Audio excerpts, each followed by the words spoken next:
Hi, it's Phil and welcome to my channel. This is a reposting of a video that I made, and I received a few comments that the video seems blurry or jittery, so I'm going to try to remedy this by re-recording it and showing you it again.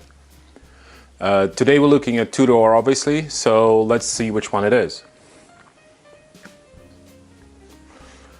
This is a Tudor Heritage Black Bay GMT that was released in Baselworld 2018, and it became really big news straight away. The reason is that Rolex released their GMT Master 2 Pepsi with Jubilee strap at the same time, and many thought that Tudor stole the Rolex's thunder. What people don't realize is that Tudor was created by Rolex themselves. They were created in 1946 by Rolex founder Hans Wilsdorf, and all he did is basically change the badge and put them on a cheaper movement to make it more affordable for a regular person. That's not saying that they're worse than Rolex. I mean, at the moment, the cheapest Rolex you can buy is about £4,000, and it's not maybe a good choice for a first luxury watch. So Tudor seized on this opportunity for quality-made, functional and beautiful steel watches in 2010, when they started a new campaign to revive Tudor and its great contribution to watch industry. But until Tudor could move out of the shadow of its parent, they could not really do what they were supposed to do, which is innovate. This means not until 2018, Baselworld, did Tudor actually put a watch in direct competition with Rolex. There were some reports that this Tudor GMT was actually getting more visitors than the Rolex Pepsi GMT in Baselworld. The Black Bay is now an established model. It came out in 2012 as a follow-up to another Tudor model, Heritage Chrono. It takes a Mariner watch, mixes in a few specifics like snowflake hands, chunky features, thicker case and more contrasting colors. And it may look like a Rolex, but it's definitely a Tudor. It's also okay for Tudor to try things that Rolex cannot, like the lack of crown guard or the bracelet with rivets. Over time, Tudor moved away from reliance on ETA and actually created a mechanism that rivals Rolex 3185 movement that is used in Rolex GMT Master 2. This particular Tudor is using movement 5652 with anti-magnetic silicone balance spring. It runs COSC certified accuracy with power reserve of about 70 hours. The movement is not new. It's been around for about 2 years and already proved itself to be a stable and reliable mechanism. So I've taken the watch out of the box so we can take a look at it closer. I mean, the interesting part about this GMT is that the bezel time zone is set to 48 clicks, which is 30 minutes intervals, to cater for weird time zones like, for example, India, where the Rolex GMT Master 2, for example, is hour clicks. So when you're in India, you can't really set this time to show local time because you won't be able to. With this one, you can. I think it's pretty clever. You can see the bezel colors are quite nice. This one is actually blue and red that match the other Tudor colors. The red matches this, but the blue doesn't match the black one. As you can see, I opted to go for optional NATO strap. The bracelet I have here on the side, as you can see, it doesn't have a side link. What actually happens is when you take the pin out, the solid end links, they come out as well.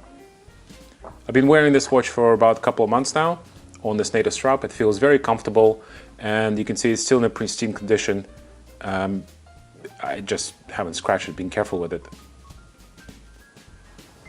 If you look at the bezel itself, it actually moves up and down when you move it this way, where on the Rolexes, it's actually fixed in place. One thing to mention actually is this is a proper GMT. That means you're able to adjust the hour and the hand of the hour independently. So let's see how this works. Let me just move this out of the way. So the first thing you do is set the home time in the second position. So the GMT hand shows the home time. So let's say in your home, it's 6 o'clock in the morning. As you can see, that shows night and day. So you put it in the second position, and then you move the date. Sorry, the hour. So let's say right now where you are, it's, I don't know, 8 o'clock. So now When you engage the full extension, the hack mechanism is activated, and every time that you move, your home time shows your home time, and this shows correct time where you are.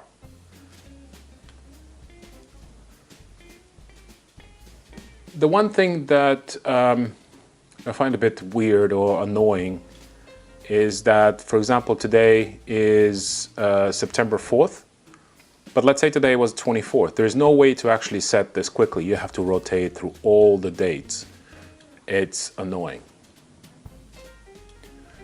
Speaking of the dates, there have been some reports that the movement is actually breaking down, where the date is stuck between the dates and it's changing only when it's past 7 o'clock.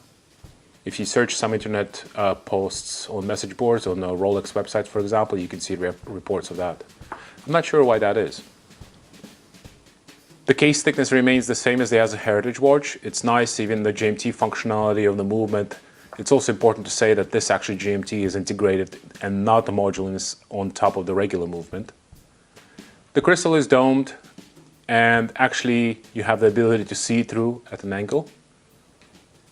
The crown is a screw down crown, which makes it waterproof to about 200 meters. It has a hack mechanism that you saw already.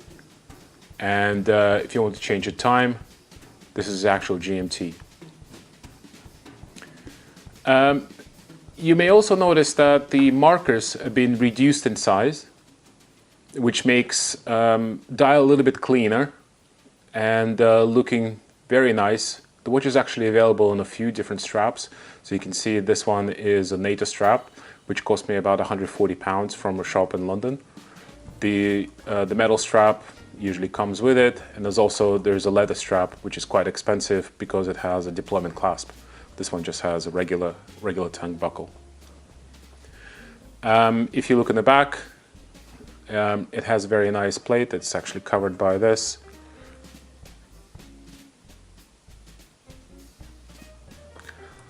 On the bracelet itself, this clasp is very clever. When you open it up, you don't really have to break your nails to open this. It has like a little lever here. And obviously it feels very solid and very weighty. You can see the rivets on the side.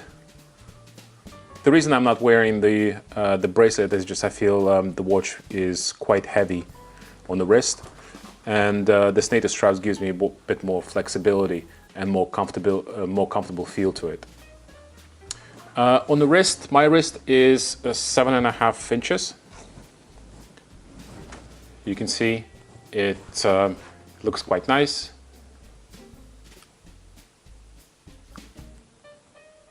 It's not a massive watch, but you can see how close to the hand it is.